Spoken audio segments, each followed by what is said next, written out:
نبی دنیا سے جا رہے ہیں، دنیا سے جانے کا وقت ہے، 12 ربیع الاول ہے، پیر کا دن ہے، 7 جون ہے، 11 ہجری 633 عیسوی۔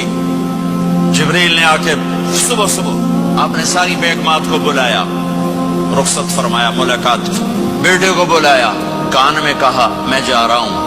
وہ رونے لگی، رو نہیں، سب سے پہلے تیری میری ملاقات ہوگی۔ 6 ماہ بعد بیٹی بھی پہنچ گئی باپ کے پاس۔ پھر داماد کو بلایا، ان کو ان کا سر اپنی گود میں رکھا، کمر پہ ہاتھ پھیرا، دعا دی، رخصت فرمایا۔ آخر میں اپنی آنکھوں کی ٹھنڈک کو بلایا، کون؟ حسن اور حسین، کہ میری آنکھوں کی ٹھنڈک حسن اور حسین، میرے جنت کے پھول حسن اور حسین۔ یوں لیا، حسن کو یہاں سے لیتے تھے، حسین کو یہاں، حسن کو ادھر اٹھاتے تھے، حسین کو ادھر اٹھاتے تھے۔ حسن سر سے لے کر کمر تک پورے اپنے نانا کے مشابہ تھے، کمر سے پاؤں تک اپنے باپ کے مشابہ تھے۔ حسین اس کا الٹ تھے، سر سے لے کر کمر تک اپنے باپ کے مشابہ تھے، کمر سے لے کر پاؤں تک اپنے نانا کے مشابہ تھے۔ اس مشابہت کی وجہ سے آپ کہا کرتے تھے حسن میرا بیٹا ہے، حسین علی کا بیٹا ہے۔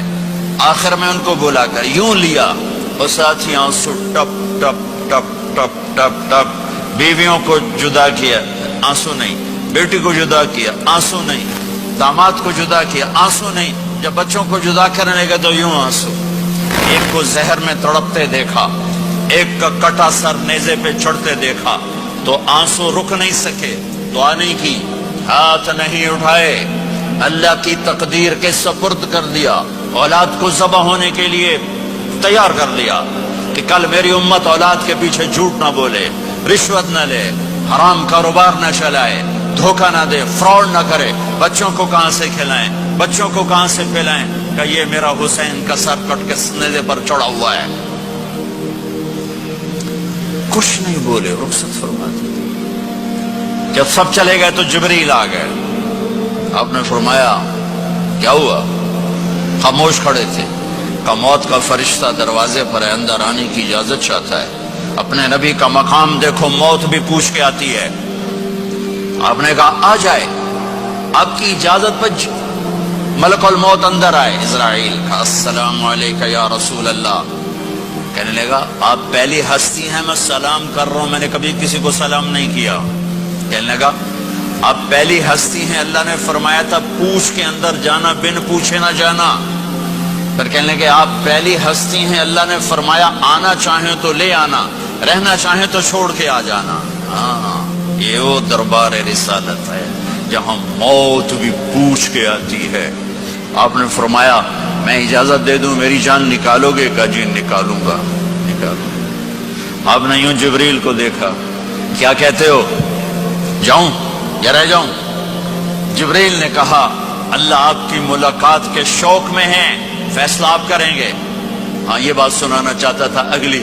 آپ نے کہا اچھا جاؤ، پہلے اللہ سے پوچھ کے آؤ میرے بعد میری امت کے ساتھ کیا کریں گے، میرے بچوں کے ساتھ۔ یہ ساری مائیں میرے بچے میرے بچے میرے بچے میرے بچے۔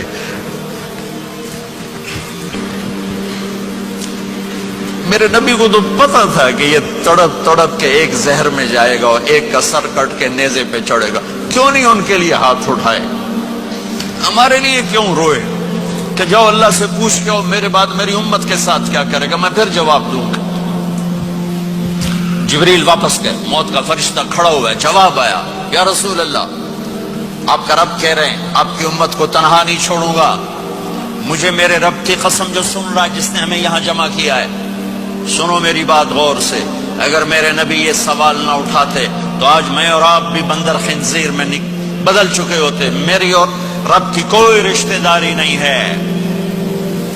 اس امت نے وہ سب کچھ کر دیا جو پہلی امتوں نے کیا، لیکن کون ہے جس نے اصحابوں کو روکا ہوا؟ وہ میرے نبی کے آنسو، میرے نبی کی آہیں، میرے نبی کی دعائیں، میرے نبی کی فریادیں، میرے نبی کی تڑپ، میرے نبی کا رونا، میرے نبی کا پیٹ پہ پتھر باندھنا، اس نے روک دیا۔